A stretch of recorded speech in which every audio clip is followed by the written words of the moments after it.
Of things, some are in our power, and others are not.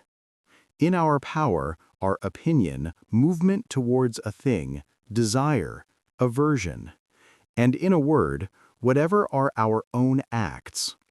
Not in our power are the body, property, reputation, offices, and in a word, whatever are not our own acts. And the things in our power are by nature free, not subject to restraint nor hindrance. But the things not in our power are weak, slavish, subject to restraint, in the power of others. Remember then, that if you think the things which are by nature slavish to be free, and the things which are in the power of others to be your own, you will be hindered, you will lament, you will be disturbed, you will blame both gods and men. But if you think that only which is your own to be your own, and if you think that what is another's, as it really is, belongs to another, no man will ever compel you, no man will hinder you, you will never blame any man, you will accuse no man, you will do nothing involuntarily. You will have no enemy, for you will not suffer any harm. If then you desire, aim at, such great things, remember that you must not attempt to lay hold of them with a small effort, but you must leave alone some things entirely and postpone others for the present. But if you wish for these things also, such great things, and power, office, and wealth, perhaps you will not gain even these very things, power and wealth, because you aim also at those former things, such great things. Certainly you will fail in those things through which alone happiness and freedom are secured.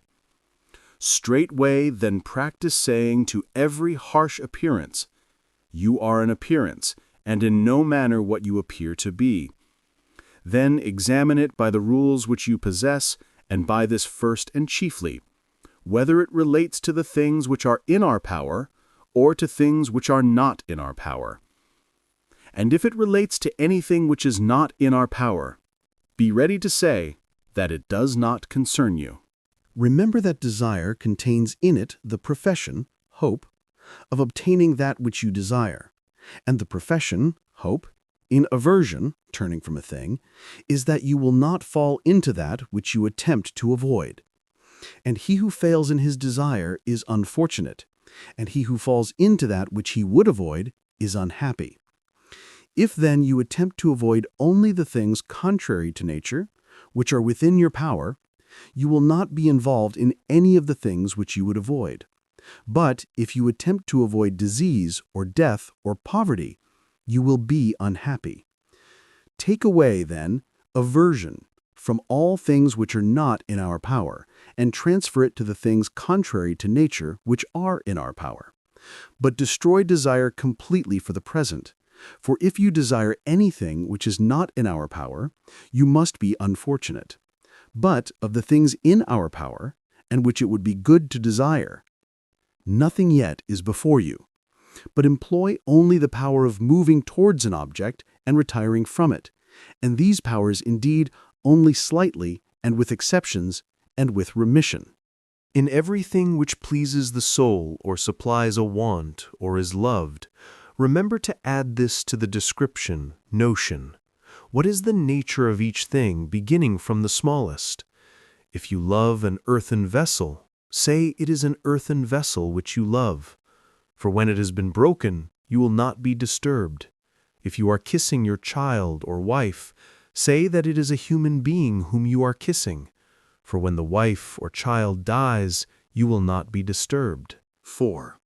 When you are going to take in hand any act, remind yourself what kind of an act it is.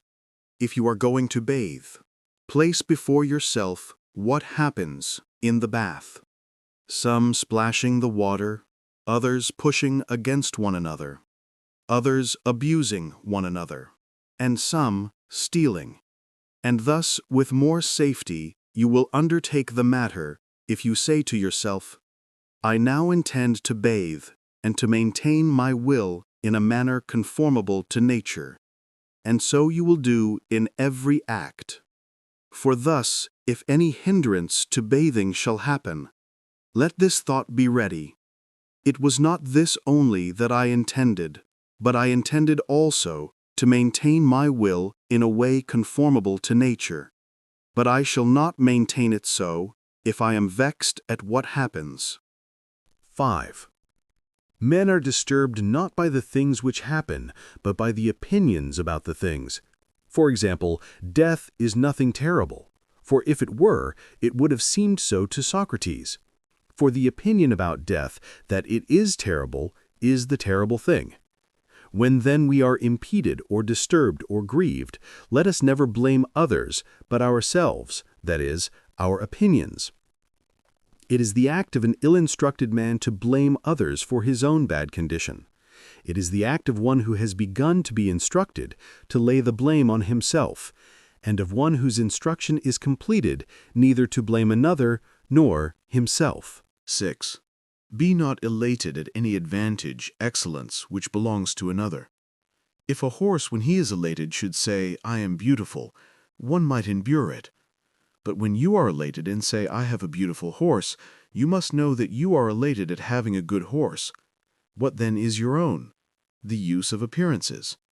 Consequently, when in the use of appearances you are conformable to nature, then be elated, for then you will be elated at something good, which is your own. 7. As on a voyage, when the vessel has reached a port, if you go out to get water, it is an amusement, by the way, to pick up a shellfish or some bulb, but your thoughts ought to be directed to the ship, and you ought to be constantly watching if the captain should call, and then you must throw away all those things, that you may not be bound and pitched into the ship like sheep. So, in life also, if there be given to you, instead of a little bulb and a shell, a wife and child, there will be nothing to prevent you from taking them. But if the captain should call, run to the ship, and leave all those things without regard to them. But if you are old, do not even go far from the ship, lest when you are called you make default. 8. Seek not that the things which happen should happen as you wish, but wish the things which happen to be as they are, and you will have a tranquil flow of life. 9. Disease is an impediment to the body, but not to the will unless the will itself chooses. Lameness is an impediment to the leg, but not to the will. And add this reflection on the occasion of everything that happens, for you will find it an impediment to something else, but not to yourself. 10. On the occasion of every accident, event that befalls you, remember to turn to yourself and inquire what power you have for turning it to use. If you see a fair man or a fair woman, you will find that the power to resist is temperance, continence. If labor, pain, be presented to you, you will find that it is endurance. If it be abusive words, you will find that it is patience. And if you have been thus formed to the proper habit, the appearances will not carry you along with them. Never say about anything, I have lost it, but say, I have restored it. Is your child dead? It has been restored. Is your wife dead? She has been restored. Has your estate been taken from you? Has not then this also been restored? But he who has taken it from me is a bad man.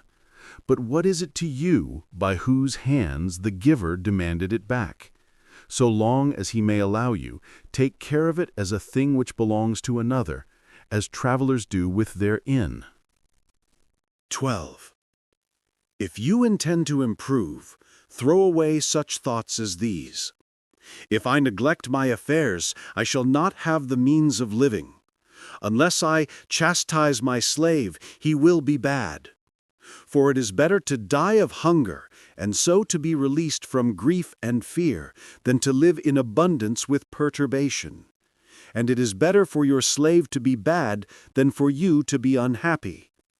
Begin then from little things. Is the oil spilled? Is a little wine stolen? Say on the occasion, at such price is sold freedom from perturbation. At such price is sold tranquility, but nothing is got for nothing. And when you call your slave, consider that it is possible that he does not hear, and if he does hear, that he will do nothing which you wish. But matters are not so well with him, but altogether well with you, that it should be in his power for you to be not disturbed. 13. If you would improve, submit to be considered without sense and foolish with respect to externals. Wish to be considered to know nothing, and if you shall seem to some to be a person of importance, distrust yourself. For you should know that it is not easy both to keep your will in a condition conformable to nature and to secure external things. But if a man is careful about the one, it is an absolute necessity that he will neglect the other. If you would have your children and your wife and your friends to live forever, you are silly, for you would have the things which are not in your power to be in your power, and the things which belong to others to be yours. So if you would have your slave to be free from faults, you are a fool, for you would have badness not to be badness, but something else. But if you wish not to fail in your desires, you are able to do that. Practice then this which you are able to do. He is the master of every man who has the power over the things which another person wishes or does not wish, the power to confer them on him or to take them away. Whoever then wishes to be free, let him neither wish for anything nor avoid anything which depends on others.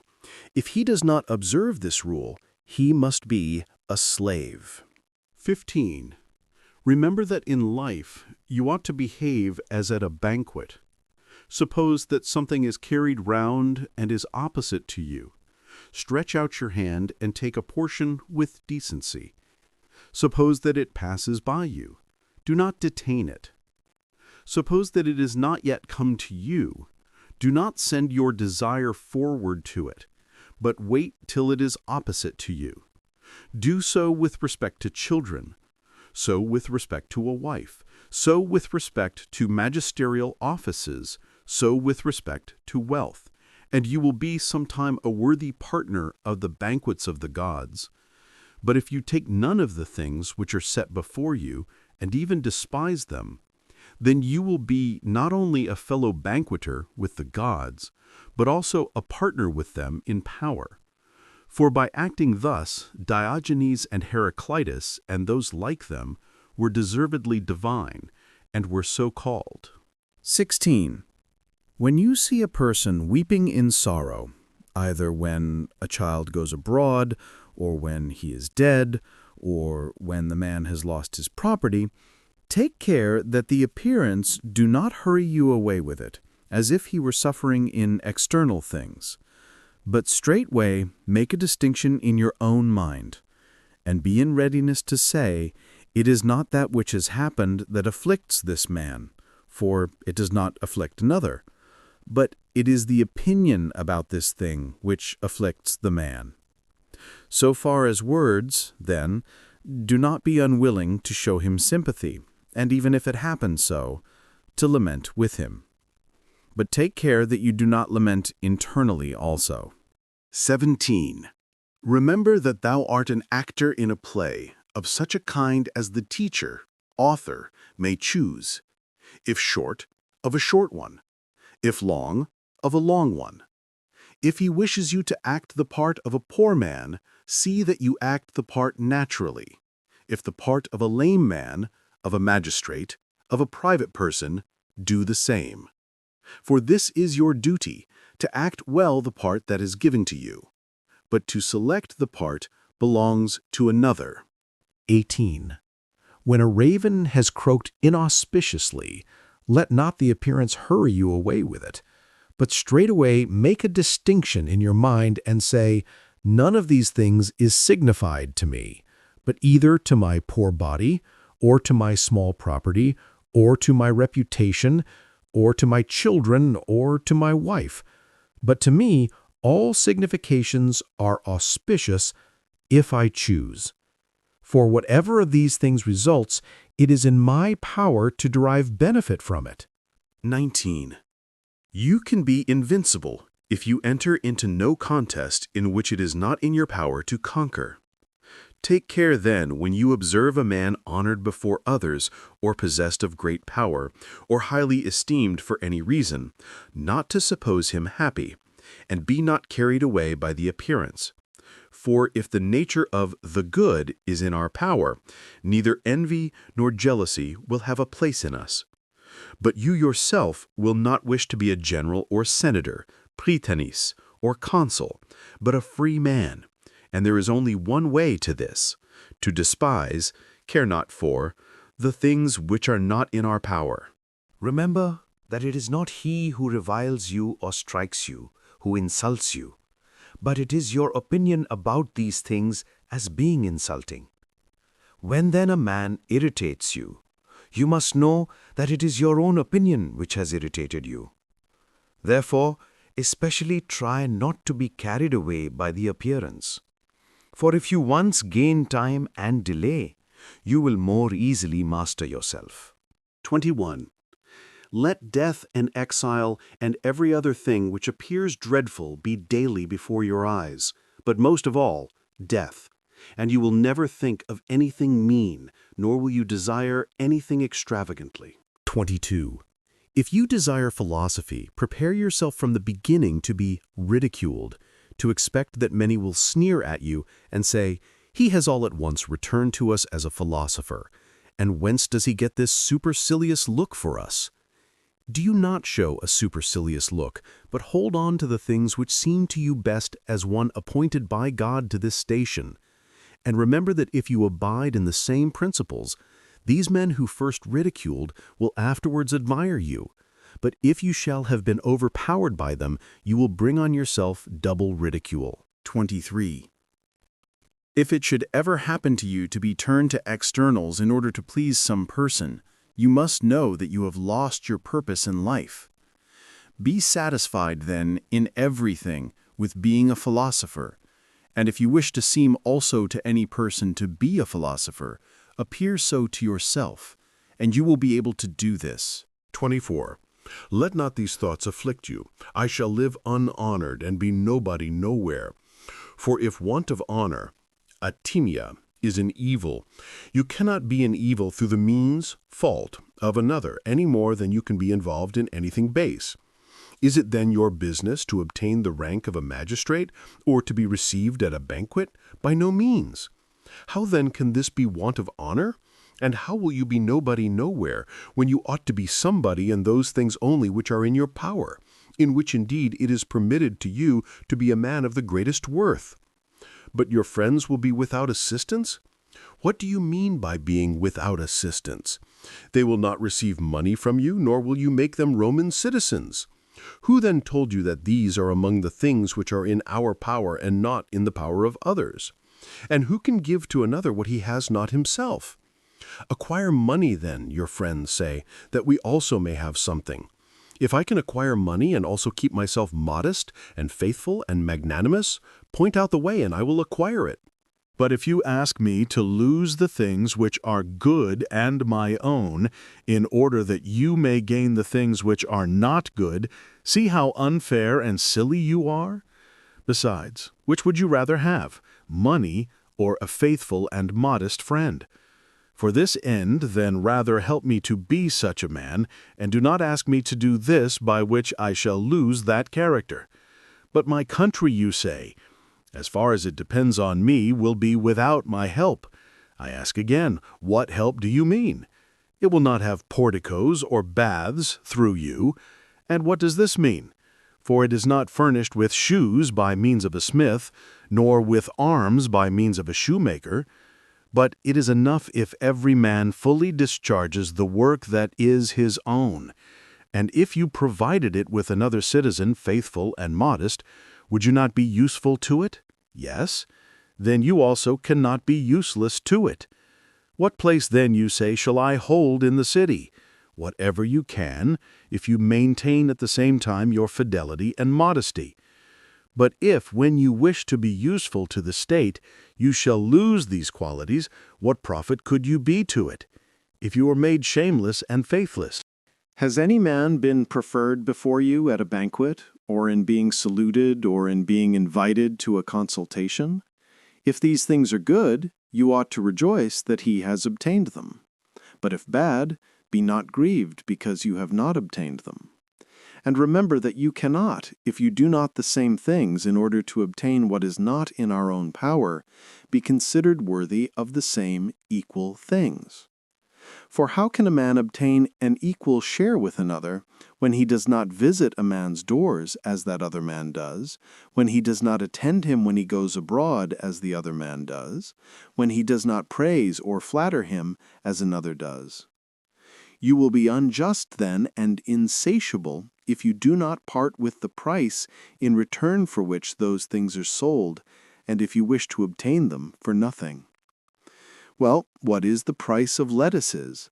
An obolus, perhaps.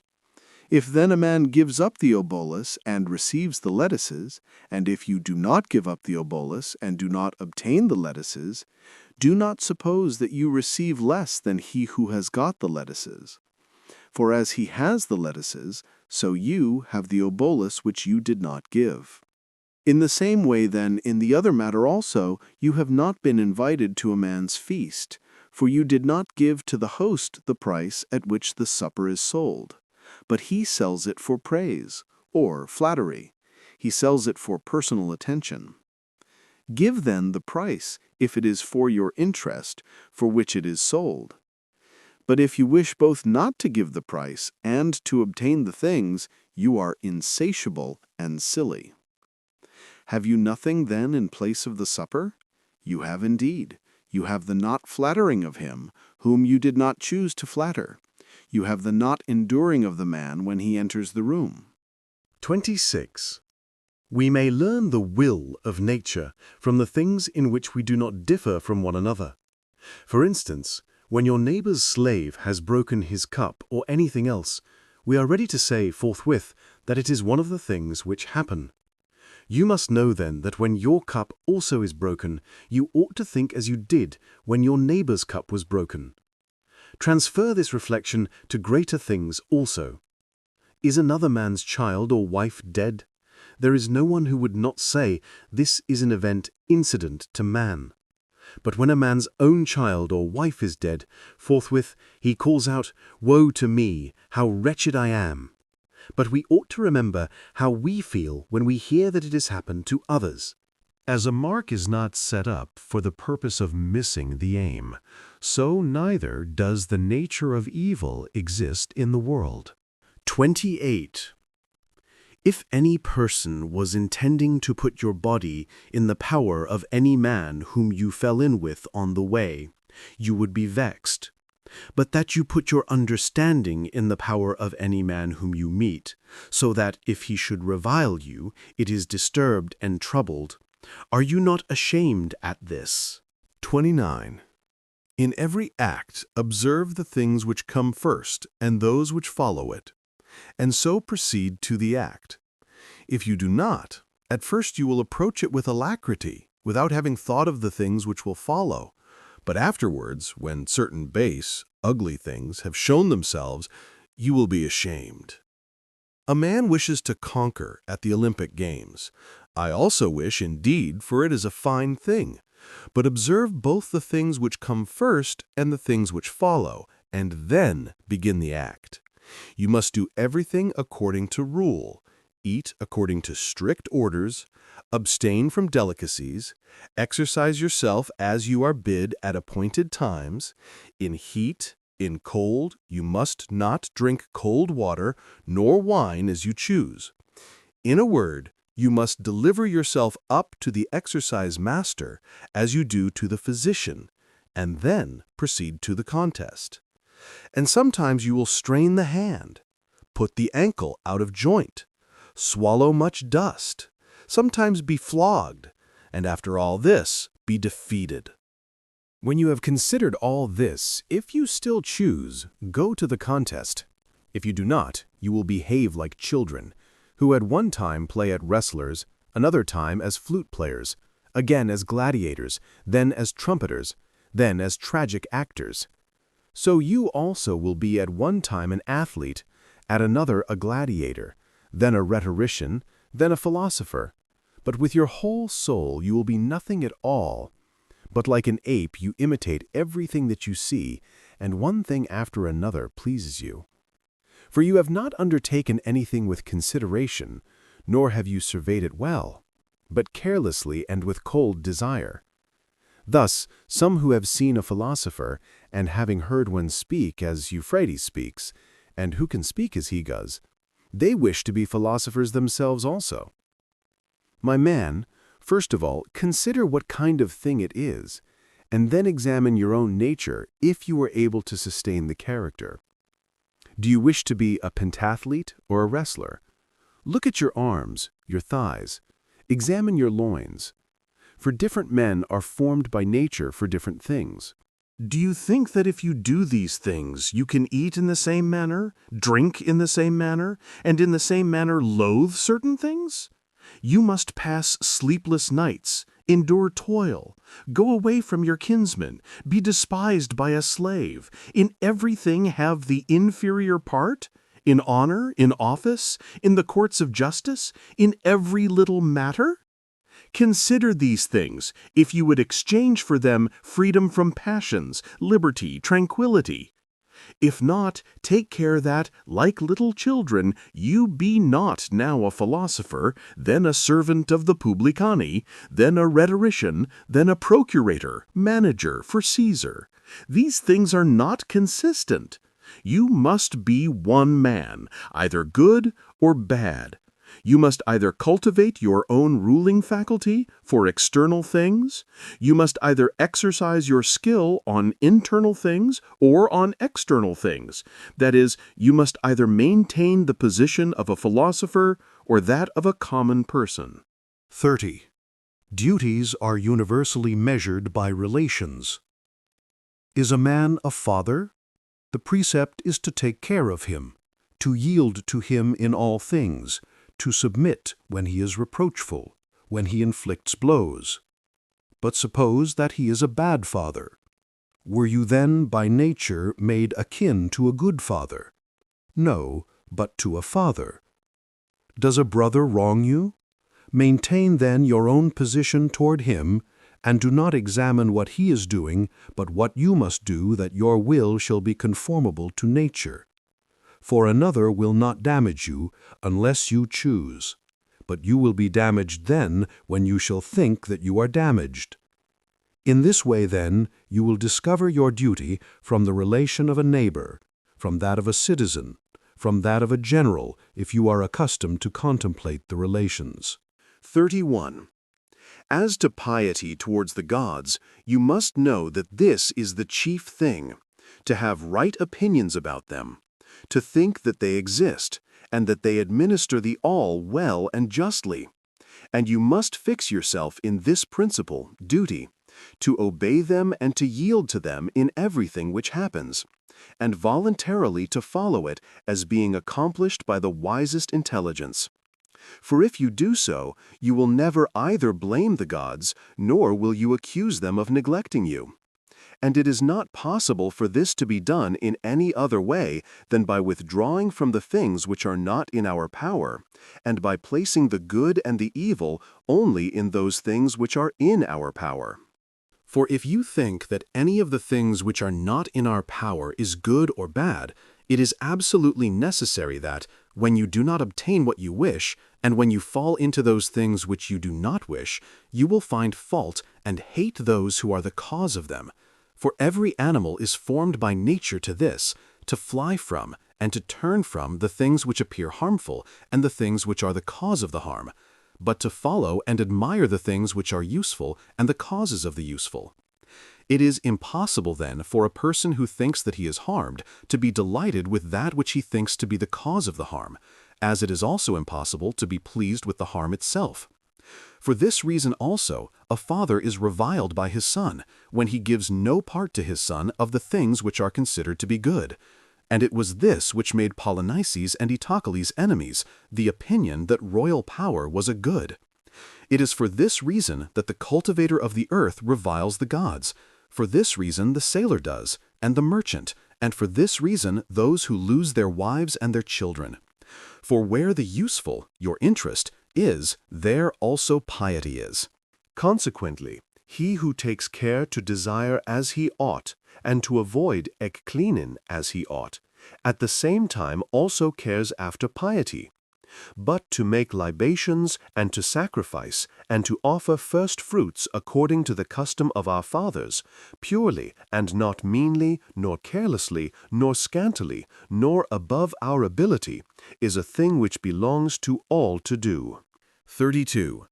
When you have recourse to divination, remember that you do not know how it will turn out, but that you are come to inquire from the diviner. But of what kind it is, you know when you come, if indeed you are a philosopher.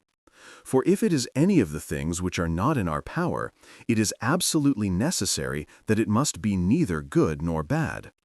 Do not then bring to the diviner desire or aversion, ekklasin. If you do, you will approach him with fear.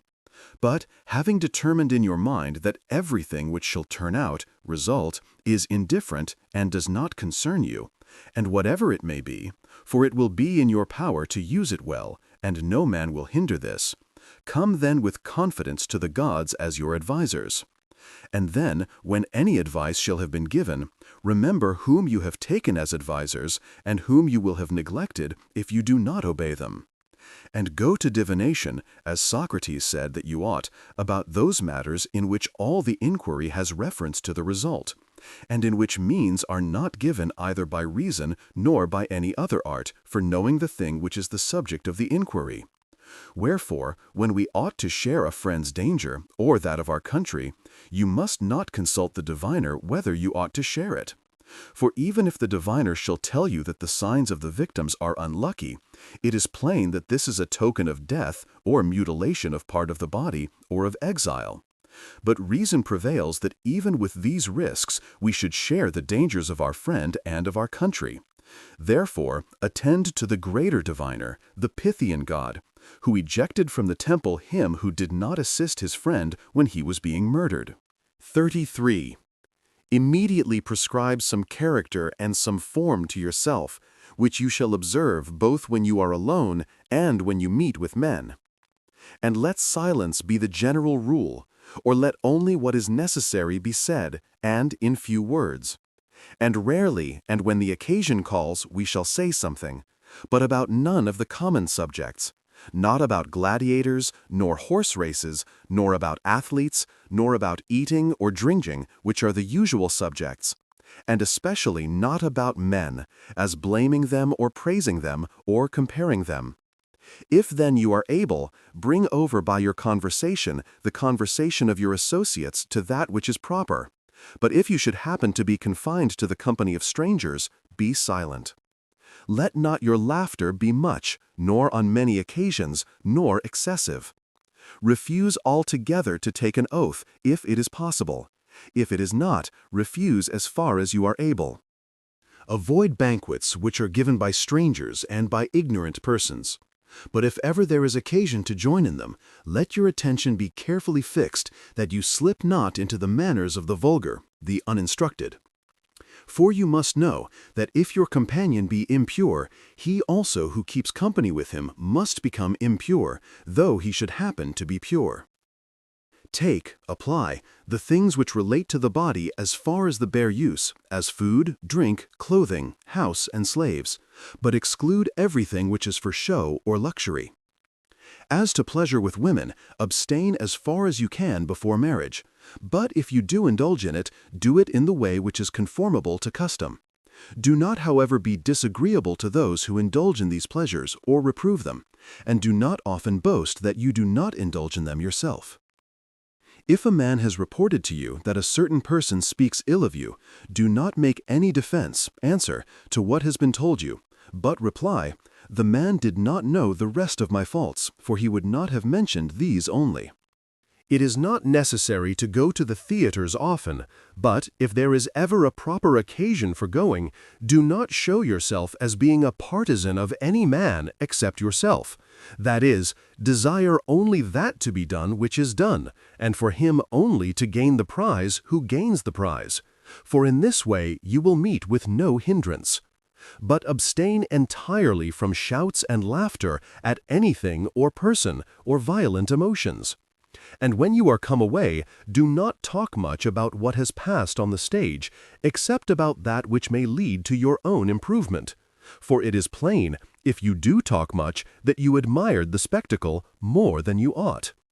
Do not go to the hearing of certain persons' recitations, nor visit them readily.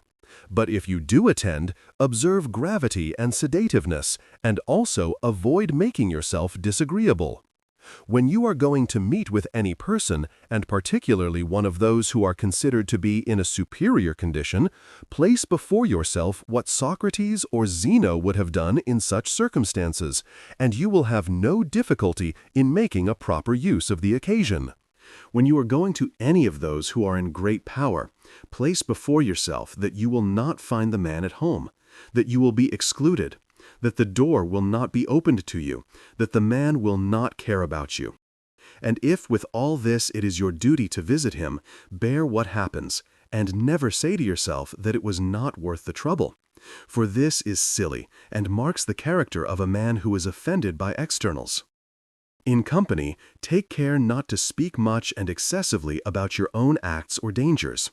For as it is pleasant to you to make mention of your own dangers, it is not so pleasant to others to hear what has happened to you. Take care also not to provoke laughter, for this is a slippery way towards vulgar habits, and is also adapted to diminish the respect of your neighbors. It is a dangerous habit also to approach obscene talk. When then anything of this kind happens, if there is a good opportunity, rebuke the man who has proceeded to this talk. But if there is not an opportunity, by your silence at least, and blushing and expression of dissatisfaction by your countenance, show plainly that you are displeased at such talk. If you have received the impression, phantasian, of any pleasure, guard yourself against being carried away by it, but let the thing wait for you, and allow yourself a certain delay on your own part. Then think of both times, of the time when you will enjoy the pleasure, and of the time after the enjoyment of the pleasure, when you will repent and will reproach yourself. And set against these things how you will rejoice if you have abstained from the pleasure, and how you will commend yourself. But if it seem to you seasonable to undertake, do the thing. Take care that the charm of it, and the pleasure, and the attraction of it shall not conquer you. But set on the other side the consideration how much better it is to be conscious that you have gained this victory. 35. When you have decided that a thing ought to be done, and are doing it, never avoid being seen doing it, though the many shall form an unfavorable opinion about it. For if it is not right to do it, avoid doing the thing. But if it is right, why are you afraid of those who shall find fault wrongly? 36. As the proposition, it is either day or it is night, is of great importance for the disjunctive argument, but for the conjunctive is of no value. So, in a symposium, entertainment, to select the larger share is of great value for the body, but for the maintenance of the social feeling is worth nothing. When then you are eating with another, remember to look not only to the value for the body of the things set before you, but also to the value of the behavior towards the host which ought to be observed. 37. If you have assumed a character above your strength, you have both acted in this matter in an unbecoming way, and you have neglected that which you might have fulfilled. 38. In walking about, as you take care not to step on a nail or to sprain your foot, so take care not to damage your own ruling faculty. And if we observe this rule in every act, we shall undertake the act with more security. 39. The measure of possession, property, is to every man the body, as the foot is of the shoe. If then you stand on this rule, the demands of the body, you will maintain the measure. But if you pass beyond it, you must then of necessity be hurried as it were down a precipice. As also in the matter of the shoe. If you go beyond the necessities of the foot, the shoe is gilded, then of a purple color, then embroidered, for there is no limit to that which has once passed the true measure. 40. From a young age, people often learn to define their worth by how others see them. For example, many young women, once they reach maturity, are praised mainly for their appearance or charm. Naturally, they come to believe that their value lies in attracting admiration, and they focus their efforts there. It's important, then, to teach both men and women that true worth doesn't come from outward beauty or attention, but from character, from being thoughtful, self-controlled, and sincere. 41. It is a mark of a mean capacity to spend much time on the things which concern the body, such as much exercise, much eating, much drinking, much easing of the body, much copulation. But these things should be done as subordinate things, and let all your care be directed to the mind. 42. When any person treats you ill or speaks ill of you, remember that he does this or says this because he thinks that it is his duty. It is not possible then for him to follow that which seems right to you, but that which seems right to himself. Accordingly, if he is wrong in his opinion, he is the person who is hurt, for he is the person who has been deceived. For if a man shall suppose the true conjunction to be false, it is not the conjunction which is hindered, but the man who has been deceived about it. If you proceed then from these opinions, you will be mild in temper to him who reviles you. For say on each occasion, "It seemed so to him." 43. Everything has two handles, the one by which it may be borne, the other by which it may not. If your brother acts unjustly, do not lay hold of the act by that handle wherein he acts unjustly, for this is the handle which cannot be borne. But lay hold of the other, that he is your brother, that he was nurtured with you, and you will lay hold of the thing by that handle by which it can be borne. 44. These reasonings do not cohere. I am richer than you, therefore I am better than you. I am more eloquent than you, therefore I am better than you. On the contrary, these rather cohere.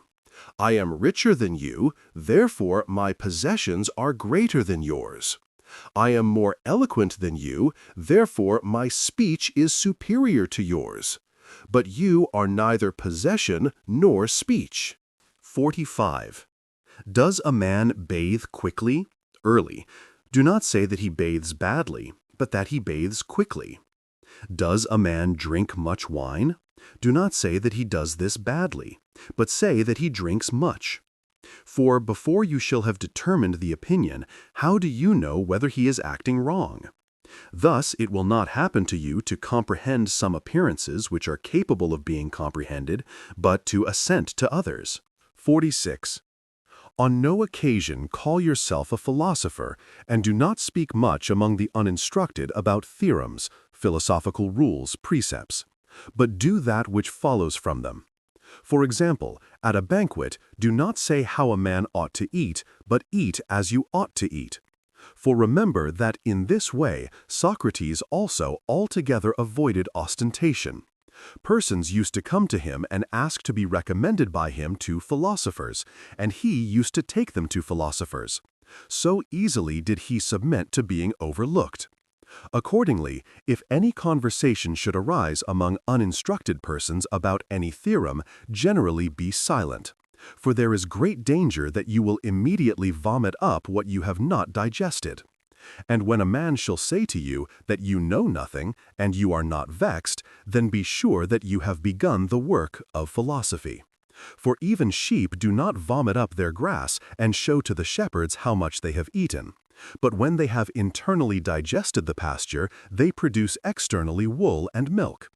Do you also show not your theorems to the uninstructed, but show the acts which come from their digestion. 47. When at a small cost you are supplied with everything for the body, do not be proud of this. Nor, if you drink water, say on every occasion, I drink water. But consider first how much more frugal the poor are than we, and how much more enduring of labor. And if you ever wish to exercise yourself in labor and endurance, do it for yourself and not for others. Do not embrace statues. But if you are ever very thirsty, take a draught of cold water and spit it out, and tell no man. 48. The condition and characteristic of an uninstructed person is this: he never expects from himself profit, advantage, nor harm, but from externals. The condition and characteristic of a philosopher is this: he expects all advantage and all harm from himself. The signs, marks, of one who is making progress are these: he censures no man, he praises no man, he blames no man, he accuses no man, he says nothing about himself as if he were somebody or knew something. When he is impeded at all or hindered, he blames himself. If a man praises him, he ridicules the praiser to himself. If a man censures him, he makes no defense. He goes about like weak persons, being careful not to move any of the things which are placed before they are firmly fixed. He removes all desire from himself, and he transfers aversion, eklesin, to those things only of the things within our power which are contrary to nature. He employs a moderate movement towards everything. Whether he is considered foolish or ignorant, he cares not. And in a word, he watches himself as if he were an enemy and lying in ambush. 49. When a man is proud because he can understand and explain the writings of Chrysippus, say to yourself, if Chrysippus had not written obscurely, this man would have had nothing to be proud of. But what is it that I wish? To understand nature and to follow it.